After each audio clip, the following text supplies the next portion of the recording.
And we begin at 6 o'clock with new developments on Arizona's water and a Saudi-owned alfalfa farm in the far western Arizona area.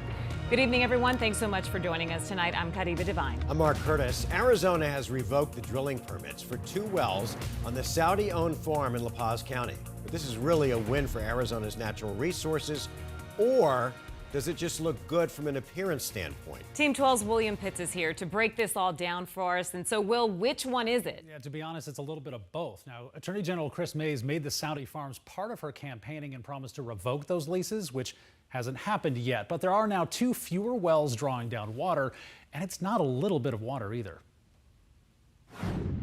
Huge warehouses, farmland stretching off into the desert. This is Fondamonte, a corporate farm in La Paz County.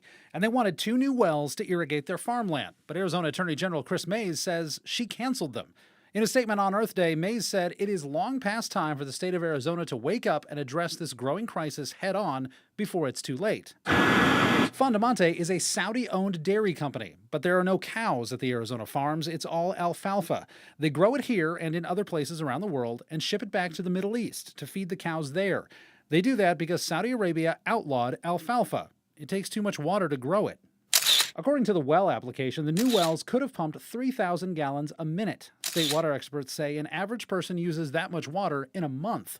In a year, one of those new wells could pump more than 1.5 trillion gallons. It's a glimmer of hope. Holly Irwin is a La Paz County supervisor. Will 2 wells make a difference? No, but it's 2 less than what they were going to have. So to me, that's at least progress. It's a step in the right direction. A step, Irwin says, because Fondamonte is a symbol of a larger problem. In rural Arizona, there are no restrictions on how much groundwater can be pumped. Farms, cities, industrial business, they can all use as much groundwater as they can get. The issue of unrestricted pumping still needs to be addressed at some point because, it's throughout our county, it's in other neighboring counties, it's on the eastern side of the state as well. That's a heck of a lot of water. Sarah Porter is a water expert at ASU. She says groundwater doesn't replenish itself, at least not fast enough to come back from unlimited pumping.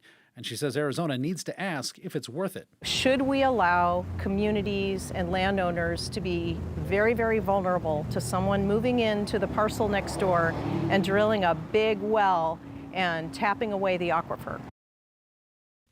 And Chris Mays' office said she was unavailable to talk about this today. Spokesman for Governor Hobbs, though, claimed credit for this, saying Hobbs promised to take action on foreign governments profiting off Arizona groundwater.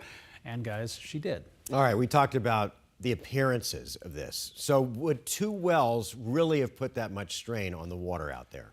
Really, any straw that's in the ground is going to take up groundwater, and it can take hundreds of years for groundwater to come back. That's something not a lot of people know. So yes, but the application was for a new well.